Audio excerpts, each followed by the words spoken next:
Welcome to Myers Metal Detectors, located in sunny Tampa, Florida, where we sell nothing but fun and adventures, treasure hunting gear, and anything you can imagine for metal detecting. Give us a call, 813-237-1939. Happy hunting and dig deeper. Live from sunny Florida, it's Treasure Talk.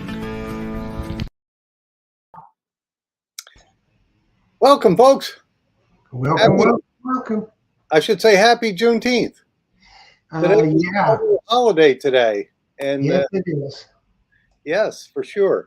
So, folks, welcome to another exciting show of Treasure Talk, an exciting edition, I should say. And we have an excellent guest tonight, don't we, Jeff? Yes, we do. We certainly do. Okay, so I guess I better get started. And of course, today's show is brought to you by your friends at Myers Metal Detectors, where we sell fun and adventure. And the views, thoughts, and opinions expressed by the Treasure Talk guests and members belong solely to guests and members and not necessarily to Phil Myers, Jocelyn Myers, Myers Metal Detectors, or Jeff Monin. And that was a quick one, wasn't it, Jeff? And the purpose of Treasure Talk is to promote the hobby of treasure hunting and metal detecting and to educate our members in a fun, informative manner. And we've got an expert coming on tonight who's written 4 books now. And he's always an excellent guest. So, yeah. Yes, he is. And I think he might be thinking about more books, which would be good. You know, he's very much an all-rounder, if you know what I mean. Yes, does it all. Yeah, most people know him for the beach, but he's a pretty serious relic hunter as well. And that's kind of what our topic of conversation tonight will be in that general direction. So I'm sure there'll be some beach questions coming. So everybody ask your questions. Jocelyn is fielding them from Facebook, Treasure Talk, and probably Myers Metal Detectors Treasure Talk show on there. I've got YouTube and all the other places. So ask away, and we'll try to get your questions asked and answered. But I think we probably need to bring the guest of honor on, don't you think, Phil? Yes, we do. Absolutely. So let's bring on the man, the legend that lives in our heart, Terry Shannon. Hey, Terry. Hi, guys. I just love your introductions. I really do. You know, when I leave your program, I walk out here with a bigger head, you know. Oh, that's good. We love the shirt you're wearing too. Oh, absolutely. So our members love you, and you've done a lot of hunting, and most of them know you for your metal detecting on the 1715 Plate Fleet area, the Treasure Coast of Florida. But why don't you tell everybody where you're at this moment? Right now, I'm back in Minnesota, at my home in Minnesota, and I do a lot of detecting up here. This is where I got started, and you know, we had a real tough winter up here in Minnesota, and the lakes and the rivers were flooded. But it was hot now, and the water's going down. I haven't been in the water yet, but I anticipate doing that this week. You know, there's a river with the kids too, but I did really well in that river. It's called the Otter Tail River, and I grew up in that river as a kid. So that's it. I wrote about it in my book, the Otter Tail. Yeah, the Otter Tail. Yeah, I grew up in that river and played in it, you know, my whole life. And now I'm 81 years old. I'm still playing in that river. It's just a wonderful. You know. It stays the same, doesn't it? So, what is the water temperature there in the Otter Tail River? Well, last week, I've been out detecting some cellar holes, and I have to go right by our swimming beach. I live on a lake here, and they got a little swimming beach in the end. And I'm wearing a heavy sweatshirt and a down vest, and these kids are out there swimming. So I don't know what the temperature is, but they're a lot tougher than I'll ever be. That's for sure. But I think now it's with a wetsuit, it'll be fine. You know, they're tubing. They've been tubing in the river since Memorial. Well, they take antifreeze sometimes. They take a lot of antifreeze. Sorry about that. I just hit the Facebook button on the phone, and if we got some feedback, that's what it was from. Ah, But I'm sorry I didn't catch the water temperature. I just said I don't know what the temperature is, but they're swimming up here. They're But swimming. people Okay. from Minnesota are a hardy lot, and the ones at Tube, they're well insulated with they have a drink or two, and the water seems fine. Yeah. I think the Gulf now, if I'm not mistaken, is about 90 degrees here. So Yeah, well, it got yesterday. It broke all kinds of records. We got up to I think it was 98, and I've never seen that in Minnesota, and I'm sure it's happened, but I'm not aware of it. And today it was in the 90s again. It's just terribly hot. yeah, yeah. I tell you.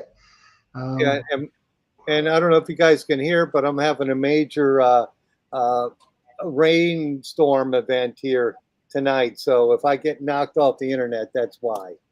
It's getting a little loud in this back room that I'm at. Well, I can't even hear it, Phil. Okay, good, awesome. But Is it just rain, or is there storms forecasted also with it? no, it's just afternoon or evening shower, just a major okay. one. It's nothing big. Hey, I guess just a reminder that Jeff is watching a couple channels in YouTube, and then Jocelyn's over on the Treasure Talk Facebook group. So if you have a question for Terry, just type it over there. But I do have some already. And this is an interesting one. This one is from Tom Becker. And Tom's a friend of the show. He's on all the time. And he's saying, Terry, thank you for writing your books. I have a couple of them and enjoy them. I'm somewhat new to saltwater beach hunting. I use the Equinox and find lots of clad and trash, but no jewelry. I even went detecting with Phil. More tips, please, besides, and I can't read the rest of that, but he's looking for some more tips. Yeah, I read that. He was wondering if I could give him some tips so he wouldn't have to buy a book. He's a smart man, But the rings will come. I wondered at one time. I wondered if I'd ever find a diamond ring, and how many of them. But on the beach, the key for it is I believe quite strongly in these rings and money and jewelry and all that stuff. It washes up and down the beach. There's some people insist that a gold ring will stay right where it was dropped, and it may, but most of the time it's moving. And so what I do is when I go out to the beach, I'll walk out on the access, I'll look north and I'll look south. And if I see where the water's coming in farther than normal, I'll head for that area right away. I'll even carry my detector. I won't even detect up that far. See, when you see where the water's coming in farther, that's a low area. That's why the water's going up farther, and that's where stuff, gathers. There's we talk about these cuts. When you get a big north wind or a northwest wind, it'll cut the beach. The waves run parallel to the beach and cut it down, and they're wonderful. But there's a thing called riptides. You're always warned about the riptides, and that's when the waves kind of the current comes straight in, and kind of doubles up and goes out, and it digs a channel, going out. It actually will make like a half bowl. I call them bowls.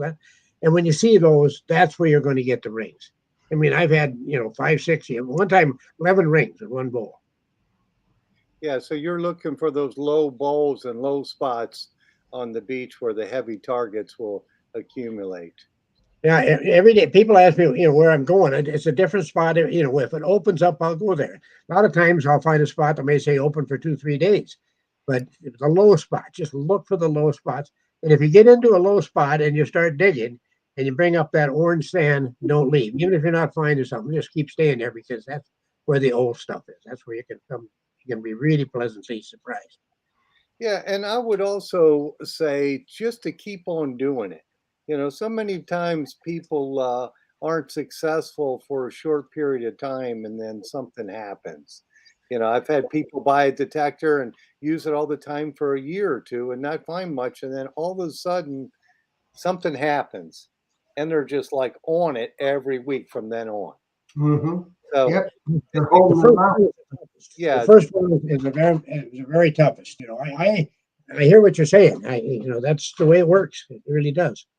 Yeah, so you don't know if they learned their detector or they learned where to hunt and look, but something clicked, and then they're real successful. So I would say keep Keep going, brother. Keep going. Yeah, Yeah, you he'll be successful. And don't look at them numbers. Dig everything that makes a noise out there on the beach. And you're gonna dig up a lot of garbage, but you're also learning. You're learning that detector while you're doing it. A good example, I was on Indian Atlantic. That's one of the main beaches there. Nothing, absolutely nothing. And I was just walking and swinging my detector because I don't walk unless I'm swinging it. I got a signal, $11,000 emerald ring. I took it and had it appraised. One target that whole day, but it was an emerald ring with a 4.7. Yeah, so you just never know. Yeah. Yeah. Well, we got a question from Breast5 off YouTube. Wants to know if October is a good time for the Treasure Coast. Yes, yes, it is. They've replenished the beaches down on the Treasure Coast. It's just criminal what they're doing down there with all that sand and that stuff. But by October, it's going to have a lot of time to wash some of this stuff off, or out, I should say, and you'll start picking up some good stuff again. We had another question from, let's see, Florida Metal Detecting. Let's see, what was that? Something about wanting to know how many airplanes you crashed when you was a pilot.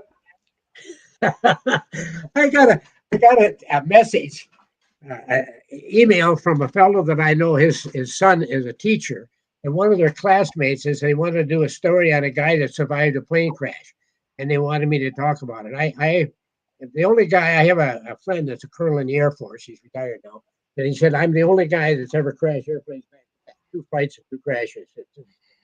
You know, and Yeah, it was from Florida Metal Detecting is who it was from.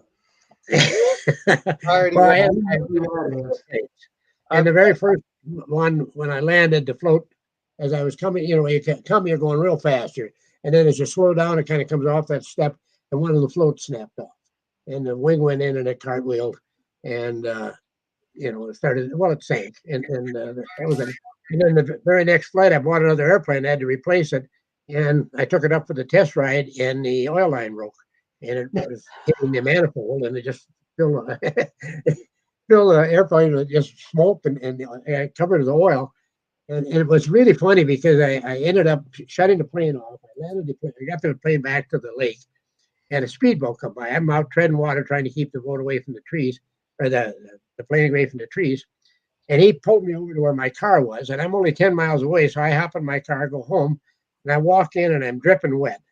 My wife says, "What happened?" And I said, "I just put another plane down." And my sister-in-law was there, and she was being real serious. She said, "Terry, if you're going to keep flying, it's lucky you're such a good swimmer." I tell you what, and she said it with a straight face too, didn't she? Yeah, she was dead serious. It We got a question from Metal Detecting with CZ Kid. He wants to know what machine you're currently using, Terry. Okay, I started out with the Mind Lab Sovereign, and that is a wonderful detector. That thing has paid for itself many, many times over. And then I got into the Equinox, and I'm very impressed with the Equinox. I've had some problems with the coils breaking off. I broke 3 coils off, and I've had trouble with them getting water inside the control unit. But Mind Lab has stood by everything. They've stood by it, and I was using these, and I just got the Deus 2. Last year, I used the XP Deus up north when we were, hunting up in the North Country up there, and around here in Minnesota. Very impressed with now with the Deus 2. I still haven't, I've had it out several times, but I haven't really run it through its paces yet. If everybody what they tell me is true, it's going to be a heck of a machine for me. Yeah, it is. I am just very, very, very pleased with the Deus 2. Very pleased. And we got Anderson shafts coming on. They have a straight shaft for the Deus too. A straight shaft carbon fiber too. Because I know you kind of like a straight shaft, Terry. Mm-hmm. I've had shoulder surgeries at both my arms. I've had 2 on one arm and 3 in the other. So I have trouble with that. And the Deus 2 is light. I'm going to be able to swing that all day long. A 5-6 mile day for me is average. Yep, yeah, it's very much. And we got a question from Shannon Bortner. Is it different beach hunting freshwater beaches or, tips for that type of beach? They have no saltwater beaches in Illinois.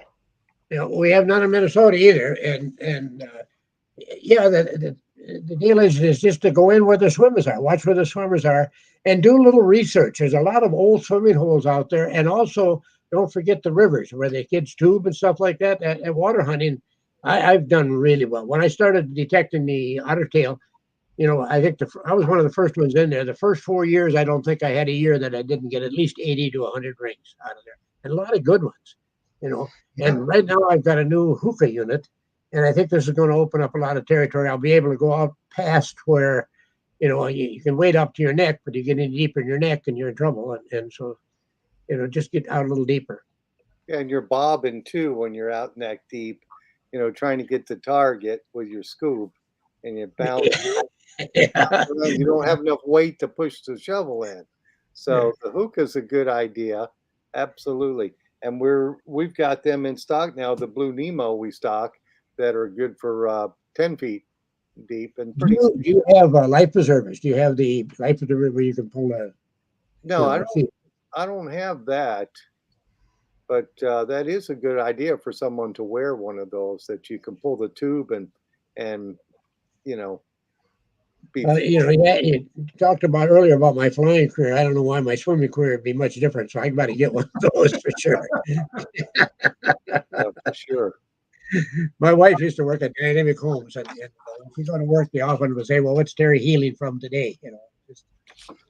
Yeah, I know that feeling. Well, Florida Metal Detecting wants to know what's the oldest coin you ever found. Okay, the oldest coin I found, and I'm gonna show you a picture of it. I thought it was.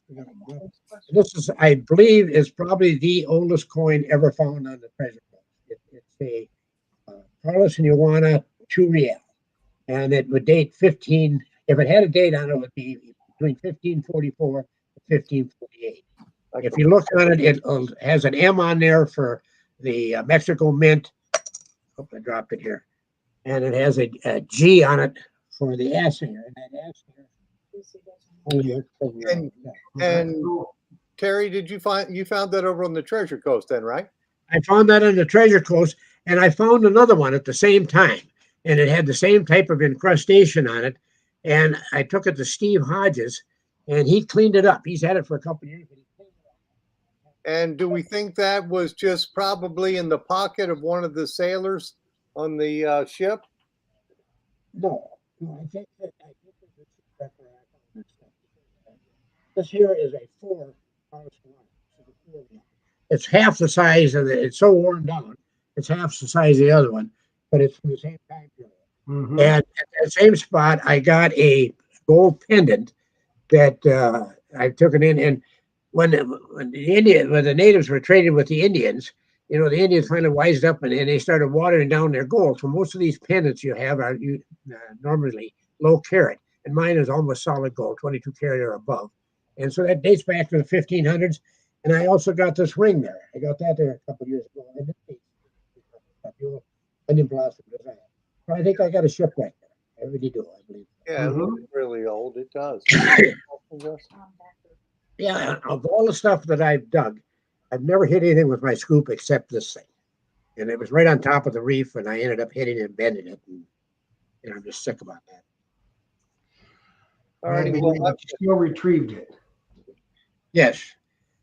The tide was coming in, and I was outstanding on top of the reef and scraping along top of the reef. And, it apparently was starting to get covered, and I scraped it up. And when I come up, I had the ring, and I also had a lot of the coquina that I scraped off the top. So it was probably one of those you couldn't recover unless that happened. Mm-hmm. Hey, this question is from Shannon Bordner, and she said, what book, Terry, have you enjoyed writing the most and why? Okay, by far, I think the most exciting and fun that I had was detecting the Treasure Coast. And I'll just show the people that one. That's okay. I was reaching for it. Yeah, and it's a how-to book. I tell I give a lot of pointers in it and that stuff. It has been very, very well received. I'm really, really pleased with the comments I've got on, and it was a lot of fun. And for the folks who don't know what the other books Terry wrote, this is the other one, Treasure Coast. And then we've got the new one, Turf to Surf. And then also Metal Detecting the Otter Tail. and that's where you're at now of Exactly. country. Yeah, I used to be a county sheriff, and I used to figure there's a lot of bad guys out there that could kind of beat me up, but there's darn few that could out-talk me. That's when you write a book, it's kind of like telling a story, and I just enjoy it so much. Oh yeah, they're excellent books for you folks, and we are giving away a prize tonight, aren't we, Jeff? Yeah, we are. Okay, for you folks who don't win the prize, we do have these in the shop for sale for sure. And And they are signed and autographed. As yes, the they ones are. We are always that you're going to get in your prize tonight. You're getting a 3-book set tonight. yes. So we always have Terry sign them for us before we get them at the shop. So that's always nice. So they're signed by the author for sure. All You right. guys are so nice to me. I really appreciate it. Thank you so much, fellas. Yeah. So people are asking about your you've switched then to the Deus too. Uh-huh. And how's the learning curve been for you with that? It isn't going to be bad because I had the regular Deus. It just it's I'm 81 years old now. And this old people resist change. And of course, there's a lot of difference between the Deus 2 and the Equinox. The Equinox is, to me, very simple now. But if I Yes. had the Deus 2 and had it for years, I'd be the Equinox would probably be. Yes. More. I think the Equinox, the display is a little easier. It's less stuff. I guess less complication. Just easier setup. But once you get that Deus 2 going, you're going to love that. I think it goes a little deeper, and I just think you just have to learn it. It's just life. We got to learn things all the time. Yeah, and every day you go out there, every target you dig, you probably don't realize it, but you're learning something. And don't get hung up on the numbers. It just on the Equinox, 20 is a penny, but it's also a lead sinker, and it's also, a half real comes in at a 20. So dig everything. It just and don't rely on the numbers. People always ask me what did it read. A lot of times I have to drop it and check to see what it read because I've already dug it and never paid any attention. Right. Okay, we Yeah. got a couple questions for you, Terry. One from Joe Veazey, Big Papi, Cassava Papi, right, Phil? Cabeza Papa. Capeso Papa, that's it. He wants to know what program do you like best for beach hunting with the Deus 2?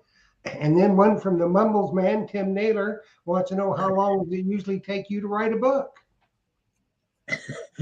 Okay, on the Deus 2, I can't answer that because I haven't beach hunted with it yet. I will use the stock program. Alan Carpenter, one of the guys from the Minnesota Beach Boys, and he's an expert with this Deus 2, and he designed his own program, downloaded it into my machine. It's a real hot program, and we used it up there when we were looking for these, these copper spearheads and that stuff a couple of weeks ago, and it phenomenal program. It's a little noisy, but it gets some tremendous depth. But it's one that Alan Carpenter come up with, And as far as how long it takes me to write a book, it doesn't take that long. I'm really, really fortunate. I've got a fellow that kind of helps me, format the book. He's Jim Brower. He's an author himself, and he lives in Myrtle Beach, South Carolina, and he helps me with that. Then there's another fellow, that actually corrects all my spelling. And Jim, I'm having a brain. He helps me. And then Dave Franklin is a Canadian up there, and he designs the covers for me. So I've got a heck of a team going. I tell everybody when I had English in high school, that's when I met my wife, Jean, and I missed all the English, and it's her fault. So I can't spell it. That's right. Yeah, Jim McLaughlin is the fellow that does all the correction. I told him one time, we were talking last year, we were out on Turtle Trail, and I told him I used to be on the faculty at Morehead State College. I was for a couple of years and taught continuing ed to the teachers. And when I said I was on the faculty at the college, he said, well, you didn't teach English. Come on right off the bat. Bob Marks from YouTube wants to know how deep into the water do you generally go on the Treasure Coast? On the Treasure Coast, very seldom do I get into the water. It'll be in the spring or it'll be right away in the fall. It gets too rough. I get this year. I went just before I came home. The waves looked pretty decent. I went out there, and the waves were just beating me up.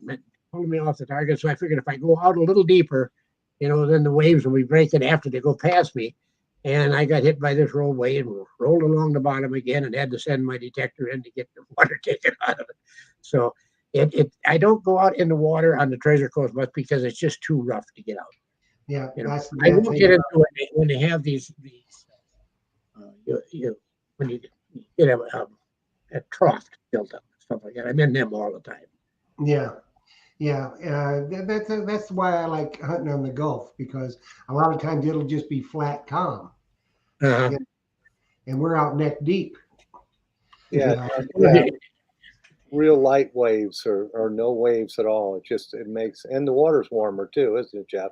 Oh yes, oh yes. And I've been over on the East Coast in the water, and all of a sudden you get slapped right in the face by a big wave, knock your headphones slap off. I went out one time and it looked calm. And I got out there in the water. I looked up and here's this wave is over my head and just hit me and just bowled me over backwards. Yep, And I've been knocked over get, many times. get up, I'm spitting and sputtering. I'm getting ready to go. And this old fellow, probably my age, come running down, and he asked me if I was all right. And I said, yeah. And he said, boy, are you ever determined? Then he got right in my face and asked me if I found Jesus. I said he wasn't on the bottom with me. That's for sure. I didn't see him when I rolled on by, Oh goodness, that's a good one. Hey, this one, this wanted to know what area on the Treasure Coast can you get into the water? He always understood that the waters in some areas are off limits. Okay, on the Treasure Coast, it's my understanding it's where they have admiralty rights. And I could be wrong on this, but my belief is that the admiralty rights kind of ended about 5 miles north of the inlet. So when you get up north of the inlet about 5 miles, you can go into the water there.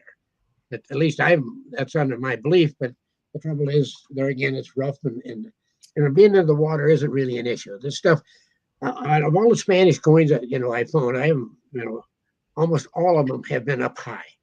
I get them on a full moon and they're washing out or being uncovered. They're up high. I've only gotten 2 or 3 that are right down at the waterline. Yeah. I've got a comment here from Tom Becker, and actually he's asking somebody from Treasure Talk or Treasure Tales to do a comparison video on the Equinox, the Legend, and the Deus 2 at the beach, I guess in the wet sand or shallow water. And that is a good idea. I've got to get around to doing that myself so I could compare those detectors depth-wise, because they're all. I'll have to get the Legend. I don't have that detector, and I've heard a lot of good things about it. And it's really a reasonably priced machine. But I'd like to do that when I get back. Jerry Pope is a fellow that I detect with, and he's just a whiz bang with the. He does all my videos and that stuff, and he'd do a great job just doing that. And that's something that it should be done because that's the top 3 out there right now. For depth wise and running smooth, they all run smooth on the Salt Beach, and it'd be interesting to see how they did on silver, gold, and depth wise on those targets. But I think all 3 of them are good detectors. Mm-hmm.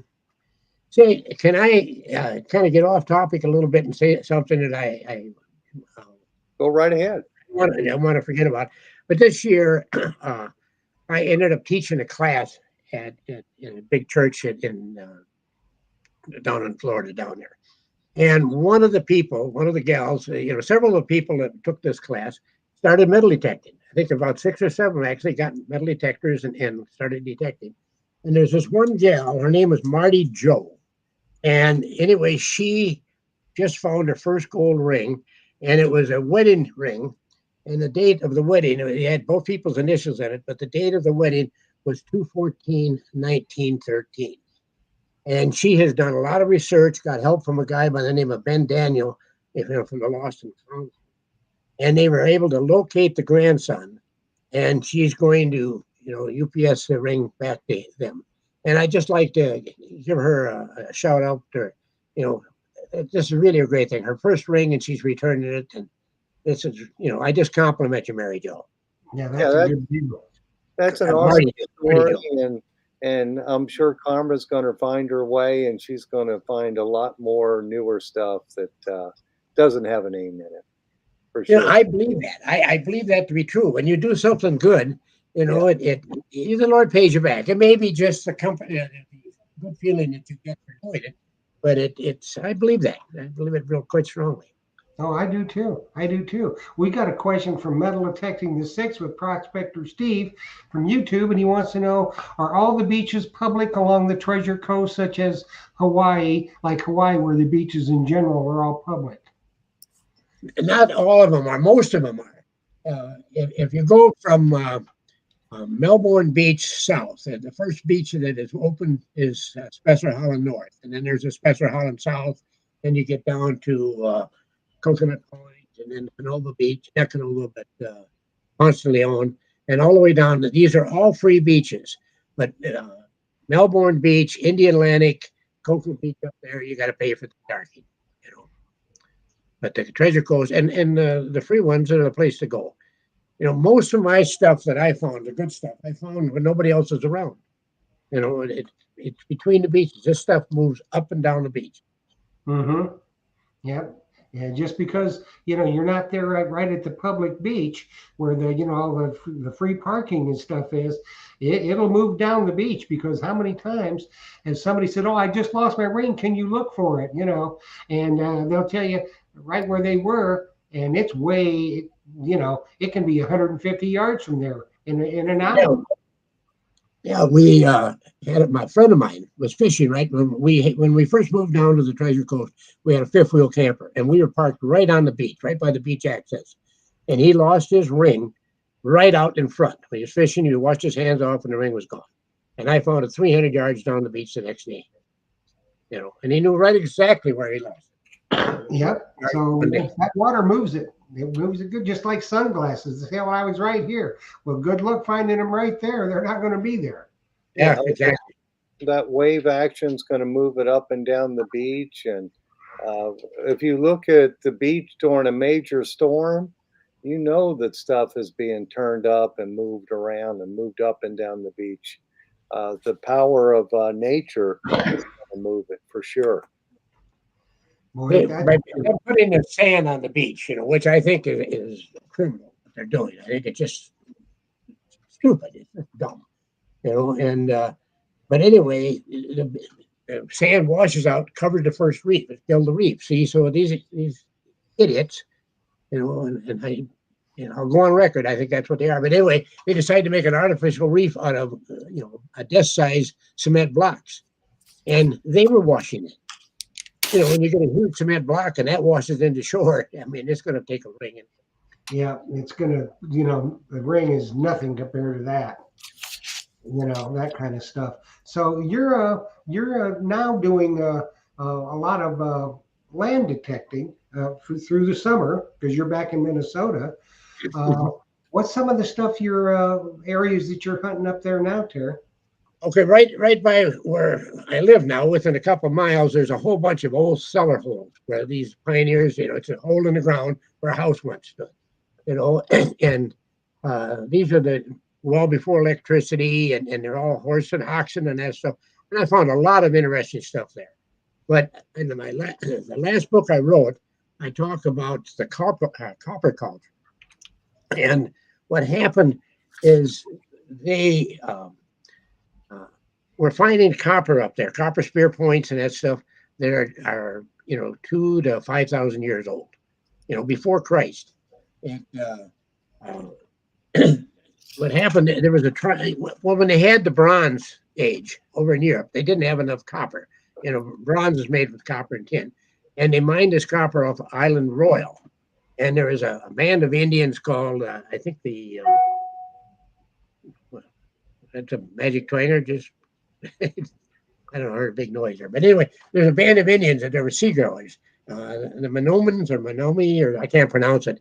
But anyway, they mined a lot of this copper and took it over to Europe. Well, there was a deal on the History Channel back in July of 2020 where they found one of these sunken ships from this Indian tribe, and they matched that copper to the copper that come off the Island Royal.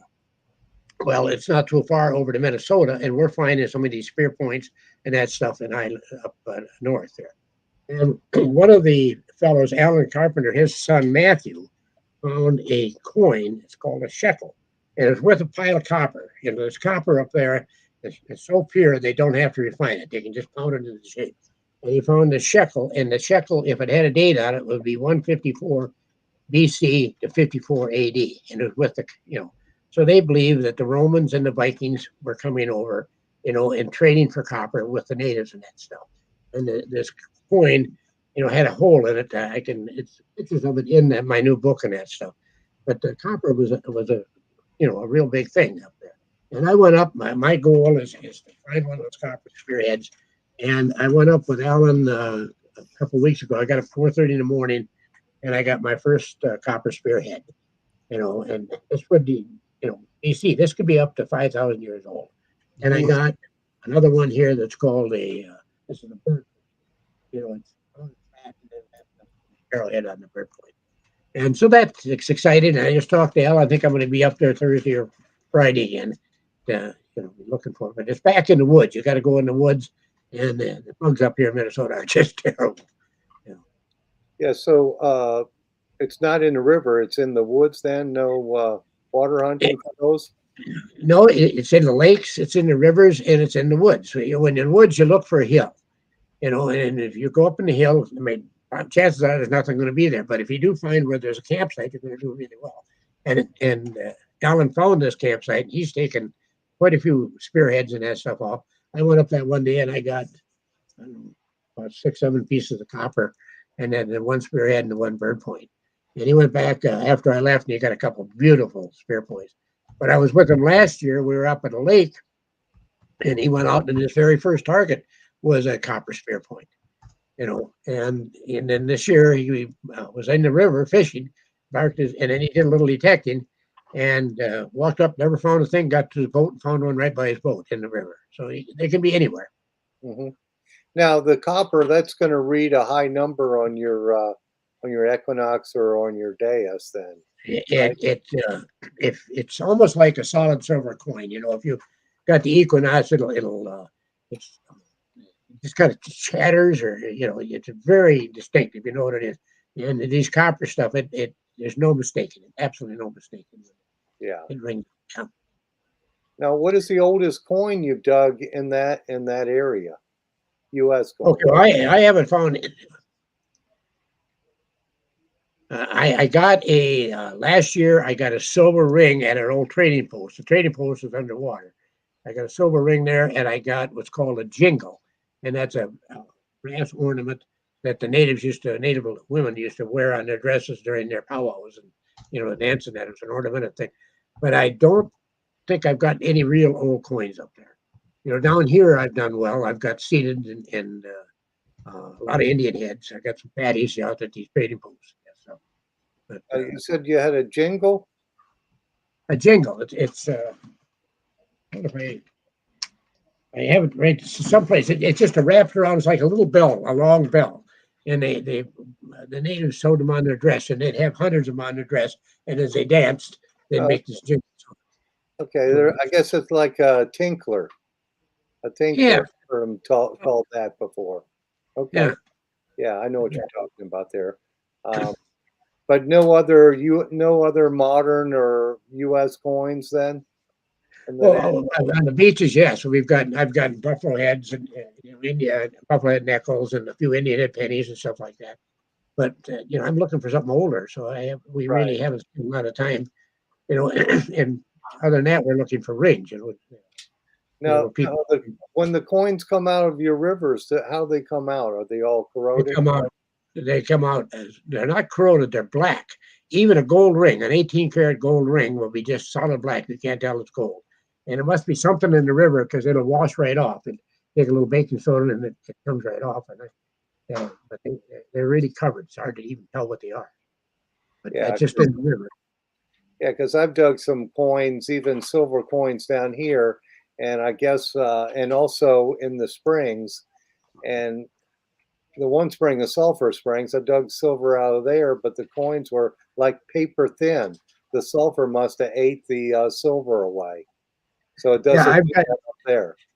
Yeah, They have. I've got one right behind me.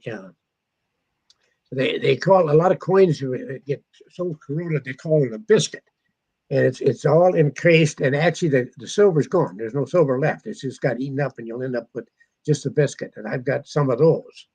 I've got one right behind me, and the one I've got behind me was given to me by Fitz. Captain Fitz.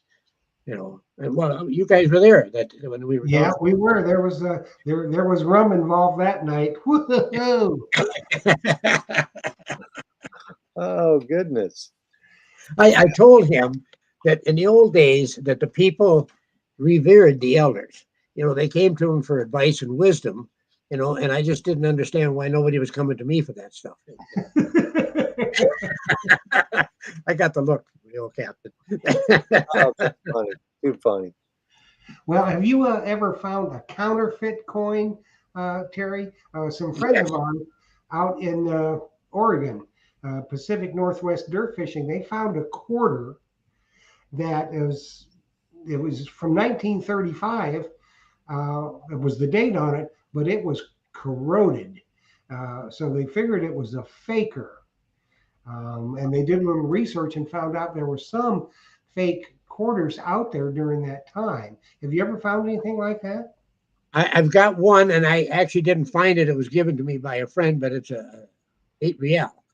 But I took it down to show Steve Hodges at his shop down there, and I had it in my palm, and he said, "Well, that's counterfeit." He recognized it right off the bat, and it looks good to me, but apparently just a little smaller. I've got it right behind him. I can go off screen here for a minute. Sure.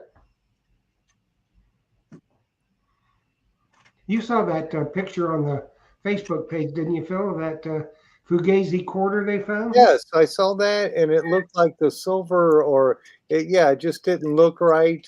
And I had never seen a coin do that like that. It was like cracked up, and it looked fake. It was probably made out of pot metal or some type of metal they stamped it out of. Yeah. And it should have been silver, and in the ground it would have stayed pretty close. Yeah. Interesting. Yeah, I always see the people send me pictures of coins and send them to Jocelyn, and they're the copies of the Spanish coins. And then people think they've got a real Spanish coin, and I got to be the guy that says, no, I don't think that's real. It's got a seam in it, so I got to let the air out of the tire, and it's kind of disappointing. There's a lot of them, and I don't think they're thrown out there deliberately. I think what happens is they go to the museum, or they go to different shops, and they sell them to the kids, and kids lose them, And I've had people. I had one guy that he hit about 6, 7 beaches looking for me because he found one and wanted me to, see it, and he asked if it was real. And gee, that just hurt to tell him no. It does hurt. It really hurts. Yeah. Because, and they get so excited, but here's this counterfeit coin that I've got. Yeah. See the difference in color? And here's a real one. Yeah. Yeah, there's a big difference. Yeah, huge difference. Yeah, I don't think they're watching tonight, but I wanted to ask that question. Yeah, counterfeit coins. And those tokens or those shipwreck fakes. It's just disappointing. I have to tell the people that it really is. But there's a saying out there that's very true, and it says, "If you don't know, don't throw." Yes. When I first started, I had a little junk pail out in front of my trailer out there, and I threw the junk in that. And my neighbor was an antique dealer, and he'd go through that, and he pulled out some amazing things that were shipwreck stuff that I would have thrown away. Mm-hmm. Yeah, for sure. And I know, Jeff, you know about that over on the over in England.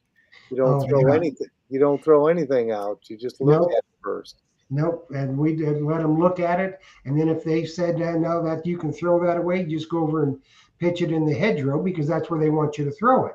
Was in the hedgerow. But there was a lot of stuff that I said, this is a bunch of crapola. And now it was good, so you just never know.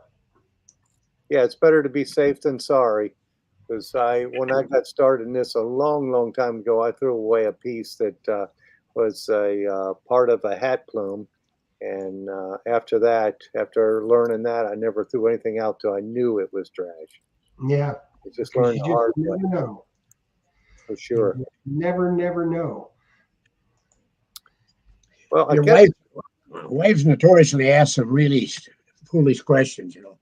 Like my wife will say, "What are you going to do with that?" And she should know by now. I have no idea, but I'm not throwing it away. That's right. Put it in the bucket. Hey, put it in the bucket. I've got several buckets.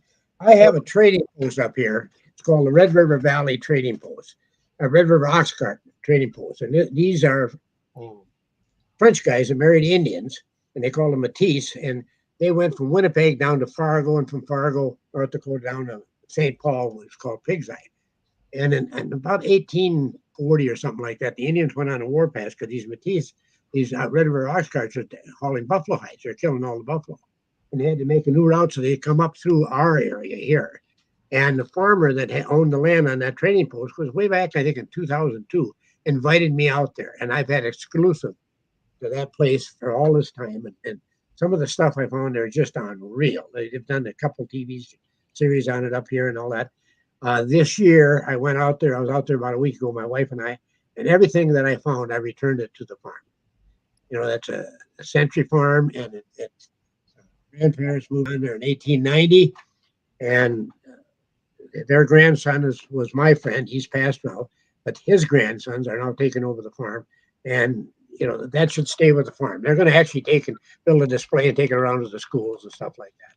yeah, So that's that's cool. neat. Absolutely. So they'll be able to educate the people the history of that area for sure. So it looks like Jeff's got the banner rolling, so somebody's going to be happy tonight. Yes, indeedy. Yes, indeedy.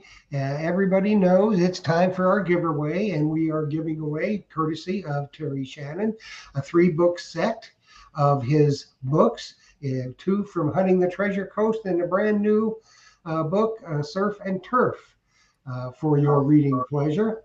And I've got them right here. So what you had to do was on YouTube or any of the other venues, and also on Treasure Talk, you had to use a phrase. And the phrase was Terry Shannon, the legend that lives on in our heart. And that was the phrase you had to use. So we have a winner, and this is what happens. After I call the name, you'll have 3 minutes to either text or Facebook Messenger to either Phil or myself at the number scrolling along the bottom of the screen. And then the only way you're going to get the books is if you email all your info, name, address, phone number, to treasuretalkshow@gmail.com. That way I can send the books right out to you. So get your fingers ready, because you're going to have 3 minutes. And just to see, it is 49 minutes after 7. So at 7:52, we'll draw another name. So what's that, Joe Vizzi? What's that, Cassava Papa? Cabeza Papa. Cabeza Papa. You He's won got- the books, man. Cabeza Papa. You got 3 minutes, dude. I don't think he's going to be happy me calling him that, but that's okay. Hey, I got a message here from Alan Carpenter. He said, "Hope we score big Friday, Terry." Oh, I've got a good guide with Alan, no question. So are you going hunting with him on Friday? Yep, I'm going to drive up there and hunt with him. Al's one of the Minnesota Beach Boys. He's a heck of a hunter. In fact, he came down to Florida and we hunted the Treasure Coast together this year. Yeah, and it looks like Joe Beasy just texted Jocelyn and myself. He's winner. So, and he just said, "I got your cabeza papa." So, Yeah, well, he is a Cabeza Papa, that's for sure. oh, that's funny. Well, Anyway, congratulations. I've got some other comments here because Jocelyn handed me this phone. It's got some, and Michael Boyle says, "Terry Shannon, next time you're down here, we'll meet up and do some hunting and Navy talk." Yeah, I'm a Navy veteran, so tell him Yeah. he's got a date. Yeah, so was Michael. So yeah, he wants to meet up and talk to you. So let me give you that back. Thank you. All right, honey. And so yeah, we got our winner then, huh? Yep. That's awesome. Cabeza Papa. Yes. And you got another one for me? No, it's just something that I could read. So that's it. So that's awesome. So Terry, you're up there. So you're land hunting. When are you coming back to Florida? I will be back at the first major storm or the 1st of October. 1st of October. I tell everybody down there, I'm the only fellow down there that prays for bad weather every day. You know, I'm thinking we're going to get some storms this year because it's, you know, it's awful hot, awful quick, and for a long period of time. They predicted a busier year this year. Yes. Yeah, there should be a number of storms. I don't wish storms, but I think there's going to be some. And even over in the on the Gulf side, I think it's going to be a busy year, Phil. Yeah, I think so too. I think the water temperature is really warm now, so it's like throwing gas on fire. You know, when the storms come through, that just makes them stronger. The hotter the water is. But I know for you, Terry, the winters are good months. I mean, good times to hunt the Treasure Coast if the sand is gone, right? That's right. I like to, you know, I tell everybody I'm praying for bad weather, but I don't want anybody to have their house, you know, any damage or stuff like that. You know, but it's going to happen. If you live close to the coast, you're going to have some damage. Yeah, that goes without saying. Rick Tumbleson says you got to drive a rubber car down next time, Terry. Yeah, on the way down this last year, I was driving out at 9 o'clock in the morning, or about 9:30 in the morning. I had on cruise control. I was in the right lane, driving 72 miles an hour, you know, and a truck hit me from behind and totaled our car. And we ended up, you know, spinning a couple times, circles in the highway, went down the ditch a long ways, and the car didn't roll. Thank goodness we, you know, walked away. Neither my wife or I were hurt. But I couldn't rent a car. We were in Nashville, and no car. It was a 3-day waiting period to get it. So I ended up buying a used car to get all the way down to Florida. Tell everybody we had a great trip coming home because we arrived with the same car that we left in. Yeah. So, well, it takes you a couple days to get down here, doesn't it? When you're driving. It takes me 3 days of driving. We spend 2 nights on the road and 3 days of driving. Yeah. And they're long days. You know, eventually I'm going to have to get another car and then just fly back and forth. Yeah. Now, do you stop anywhere on the way down metal detecting? I haven't yet. You know, I really, you know, I should try to do that. You know, there's a lot of people between here and Florida that I admire and are very active in the sport. You know, that's a good idea. I'm going to have to do some research in it. I'd like to do that. Yeah. So, folks on Treasure, the people. yeah, I was just going to say, folks on Treasure Talk can message you and say, hey, stop in this area and hunt with me here. So I know a lot of people will probably enjoy hunting with you for sure and give you a break. Yeah, and when you hunt, you leave, you've made a new friend, and that's priceless. You know, that's part of the greatness of this hobby is the amount of people that you meet and the exercise that you get. The exercise is the true treasure. Yep, because I think we could definitely, if that's something you were interested in doing, we could find a whole bunch of people, get a bunch of permissions. You'd have plenty of hunting to do. Yeah. Your wife might not be so happy, but you would be, for sure. Well, Jean would probably like to get out of the car and walk. Jean's a walker. Yeah, she does. She's at like 1,600 miles or something already this year. She walks a lot, you know, and I'm real pleased that she does that because she's, you know, in very good health, and that's the issue. Well, if you stay moving, you're going to be healthy. So that is, you're right. That is the benefit of this hobby is getting all that walking and exercise. And I think it's just good for you. Plus, it is the coolest hobby ever. Dan Backhouse wants to remind everybody he's involved, I think, with the Central Florida Metal Detecting Club. Their 50th anniversary hunt is October 8th. And I know he is going to be there with barbecue. You know, Mr. Crossbones is the president. He went to sleep in a meeting and woke up was the president of the club. So yeah, that's what happens a lot. You don't attend a meeting or something. I got a text message from them, I think yesterday or day before, and they asked if one of the prizes they give away would be a hunt with me, and I said certainly that would be A lot of fun. Oh, that would be fun for sure. Yeah. That'd be great. Yeah.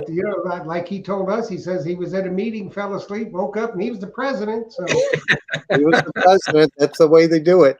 Hey, I just got a reminder from Joe Vizzi. He told me to remind folks that the Tampa Metal Detecting Club meets tomorrow night, and they're having their annual tabletop sale. So if you want something used metal detector related or treasure hunting related, you might be able to find it there. So if you're in Tampa, look up WSAS.club for the Tampa Metal Detecting Club. and if you're hungry, there'll be Sazich at the club. Yes, he does some famous artwork on the Big Sazich. Mama sausage. Yes, he does. Joe does that. That's so funny. But yeah, if you're in the Tampa Bay area, for sure, stop in. You'll see myself and my wife and a bunch of friendly faces, hopefully. The clubs are nice, aren't they? Good Terry? people all. Yeah, good people all. I'll be at the Gopher State Treasure Hunter Club tomorrow night down by Minneapolis. Yeah. How many members do they have at that club? I don't know. I never asked. It's a pretty big club. It'll be a lot of fun. Yeah, I know the Central Florida Club says they're the largest in the country. So they probably have a few hundred members, and maybe 100 of them go to a meeting. But they put on that hunt. That's a big hunt they do, and I'm glad to see they're starting that back up again. This COVID thing's hopefully behind us. Now let's hope it is. I know Yeah. the airlines are. I guess over the weekend, this Sunday, they canceled 4,000 flights. Yeah, I don't know what that was all about. Was that COVID related? I think what it is indirectly. I think it is. I think it's pilot shortage. They got shortages of people on the ground. And they've got shortages of air traffic controllers. I don't know. That's all plays into it as I understand it. I know the Mumbles man was coming back from Vegas, and they got stuck in New York for like 6-7 hours. Oh my goodness. Because their flight to Tampa got canceled, and they finally got them on one to Sarasota. And of course, their luggage didn't make the flight, but they finally had to bully the airlines into getting a maneuver back to their house. So, oh geez. Yeah, well, I'm going to Canada pretty soon, so I hope I don't have any problems. Yeah, I think you'll do okay. Hopefully, all this will be behind us when you're going. Yeah, tell the folks when you're going, Jeff. I am going to be off the whole month of July. Of course, there will be no Treasure Talk show on July 4th. We're taking a vacation day that day. So one day out of what, 2 years or more? Yeah, it's been 2.5 years. But Phil will be, and Kasape Papa will be with him for the rest of July. We've got everything all set up. I'm going to be in Canada on a train trip and enjoying myself. The first part of July, I'm going to be down at the beach hunting with the Mumbles man, and then we'll be back and ready to go in August. So Awesome. y'all won't miss me. They'll handle it perfectly. So him and Kasaba Have a Papa. great time. Have a great time there, Jeff. And I hope so. I hope and so. be safe. Yeah, for sure. Well, it looks like our hour has just flown by. So It has, as it usually does. yes, for sure. So I want to say, Terry, thank you for coming on here, and thank you for writing the cool books and signing them for me to sell at the shop. So you folks remember, this week I'm open Tuesday, Wednesday from 10:30 to 3:30, and then of course Friday and Saturday the same. Other times by appointment. So hope to see you there. If you weren't Joe Vizzi and you didn't win, we've got the books in stock, and they're already signed by Terry too. So stop in and see me. And with that, thank you, Terry. Thank you, Jocelyn. And thank you, Jeff. And thank you to all the members of Treasure Talk on Facebook and YouTube. And I'll turn it over to you, Terry. Okay, well, I want to thank everybody for tuning in tonight, and Jeff and Phil. I appreciate your friendship and your support, and it's just been a good time. You guys are great friends, and a friendship I value very, very highly. Well, we Good are luck, just everybody out there. Good luck. we're just thrilled every time you're on the show. Everybody is. We can't thank you enough for taking time out of your busy schedule. Because I know you're pretty busy up there, Terry. You got stuff planned. You got to make hay while the sun shines, as they say. But we're looking forward to getting you back down here, getting you back on the show in the fall to talk about all the goodies that you found up there. Maybe we'll get Alan on with you. Yeah, and Alan's on Facebook now, and he, not to cut in, Jeff, but he says Terry Shannon is going to be the Copper Man soon, and don't fly with him. He crashes. I know. I know. Even if it's Don't drive with him either. walk away and Don't somewhere. drive with him, right? They run You into got him. bumper cars. Well, thanks so much, everybody. Alrighty, everybody. We'll be back for the show next Monday night. And I am not even sure who we've got, but we'll have somebody. I can't remember. I'm old. You know, my mind's going, but that's okay. So anyway, thanks for watching. And we hope everybody has a good time tonight and a good rest of the week. And happy hunting, everybody, and dig deeper. Happy hunting and dig deeper for sure.